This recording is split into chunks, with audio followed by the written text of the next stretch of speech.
Hello friends, कैसे हैं आप सब। आज मेरे घर में कुछ मेहमान आ रहे थे, तो राजस्थान से आ रहे थे उन लोग। तो मैं सोची आज उन लोगों के लिए, उन्हीं लोगों का स्पेशल खाना राजस्थानी चूरमा के लड्डू बनाती हूँ। और साथ ही में उसके संग बनाऊंगी बाटी, और साथ ही में दाल। दाल की रेसिपी मैंने आपके संग बहुत बार शेयर करी है। तो ये देखिए, ये लड्डू जो बनाते हैं, कितने एक एक मैंने जो पीसा है, एकदम इसके दाने कितने बारीक बारीक बने हुए हैं अच्छे से। और इसे जब कूटते हैं, देखिए मैंने कितने अच्छे से इसे फ्राई किया है। इस तरह के कलर जब आते हैं, तो उसके बाद जब हम ये लड्डू बनाते हैं या इसका चूरमा बनाएंगे, तो बहुत ही गजब का टेस्ट आता है।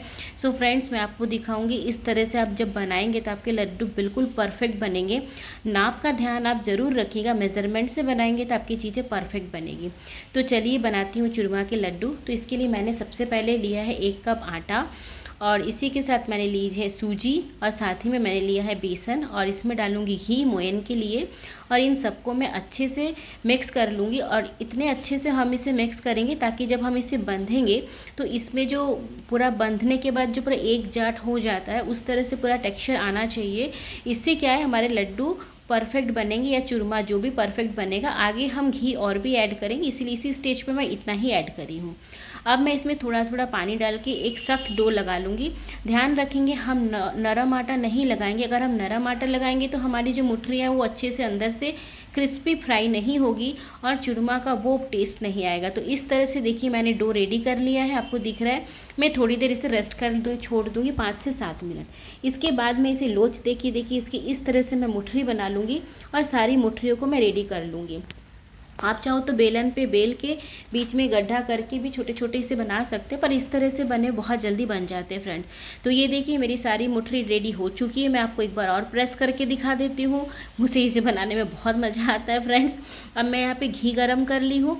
आप चाहो तो तेल का भी यूज़ कर सकते हो। और ध्यान रखेंगे, हमारा घी है जो बहुत ज़्यादा गर्म नहीं होगा, नहीं तो ये डालते के साथ ही हमारे जो चूरमे के लड्डू है, वो जो मुठिया है वो पहले से बाहर से क्रिस्पी हो जाएगी और अंदर से सौगी रह जाएगी। तो हम घी इतना ही गर्म करेंगे, नॉर्मल जितना, और इसे धीमी आंच पर हम तलेंगे ताकि अंदर से और बाहर से पूरी क्रिस्पी रेडी हो जाए।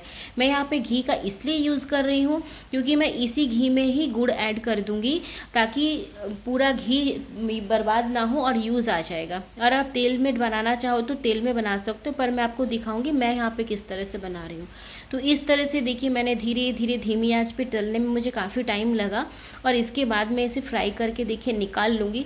और थोड़ा ठंडा होने के बाद मूसली से इसे कूट लूँगी, आपको मैंने पहले दिखा चुका है। साथ ही में मिक्सी में खोल बंद करके मैं, मतलब पूरा प्रॉपर नहीं चलाएंगे, थोड़ा थोड़ा करके चला के बंद करेंगे, चालू करेंगे, तो एक दरदरा सा टेक्सचर आता है, जिससे इसका टेस्ट बहुत अच्छा आता है फ्रेंड्स। तो आप ध्यान रखिएगा, जो चूरमा जब बनाएंगे तो इसे बहुत ज़्यादा आप मतलब बारीक नहीं करेंगे। तो इसी घी पे देखिए मैं थोड़े से यहाँ से ड्राई फ्रूट्स पहले फ्राई कर लूँगी।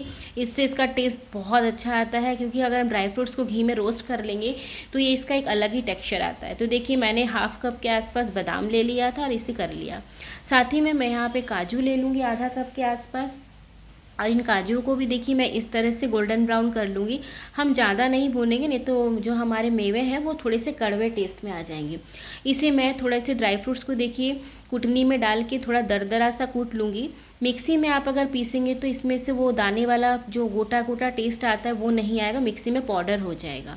तो इसीलिए देखिए हम इसे मूसली में कूट लेंगे, ताकि जब हम लड्डू खाएंगे या तोड़ेंगे तो उसमें से हर बाइट में हमें जो मेवा का पूरा दानेदार टेक्सचर आएगा और वो पूरा क्रंचीनेस फील होएगा।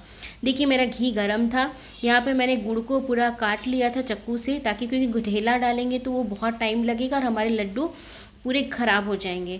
तो मैंने इसलिए देखिए घी को गरम कर लिया। साथ ही में जो लड्डू को मैंने, या तो आप कद्दूकस कर लीजिएगा गुड़ को, या फिर चाकू से काट लीजिएगा अलग अलग करके देखिए।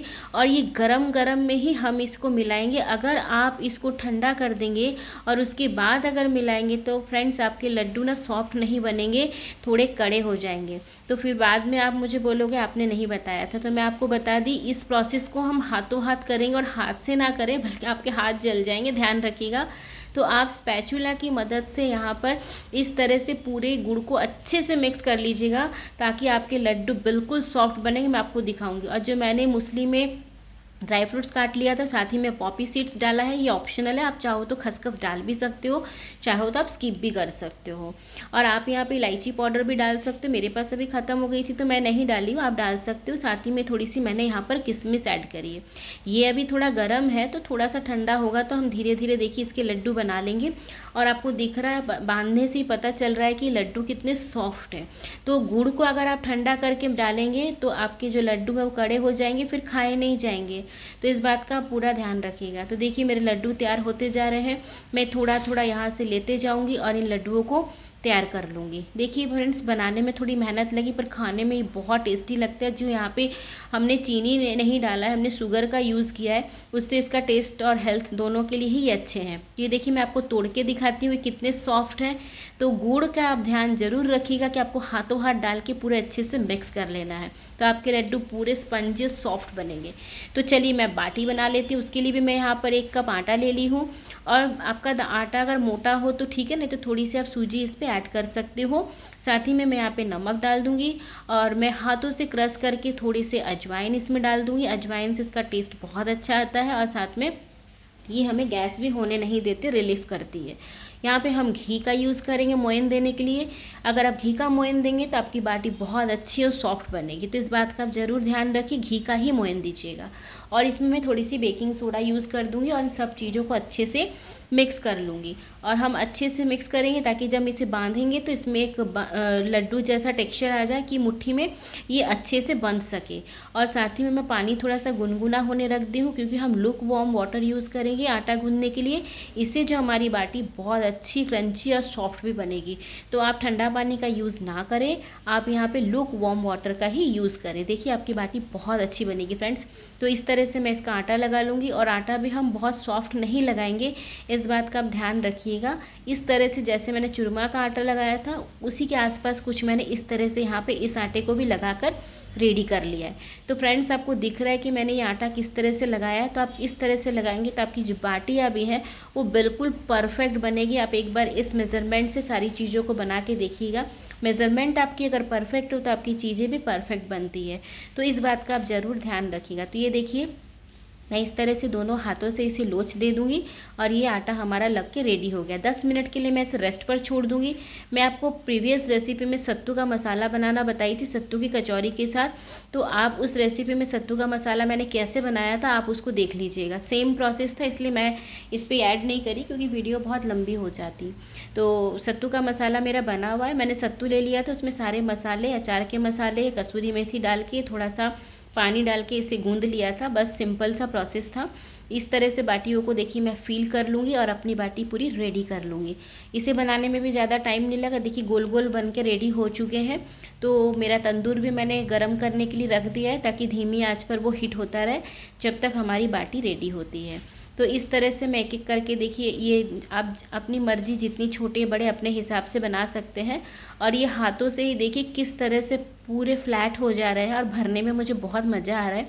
तो सत्तू का भी देखिए मैंने एक एक लड्डू बनाते जा रही हूँ इस तरह से और इसे यहाँ पर डाल दूंगी ताकि हम इसे जब कवर करेंगे तो ये पूरा अच्छे से, और जब हम बाटी भी जब बनाएंगे तो अंदर से ये पूरा अच्छे से टेक्सचर पूरा अंदर पूरा फील आता है, ये इधर उधर बिखरेगा नहीं।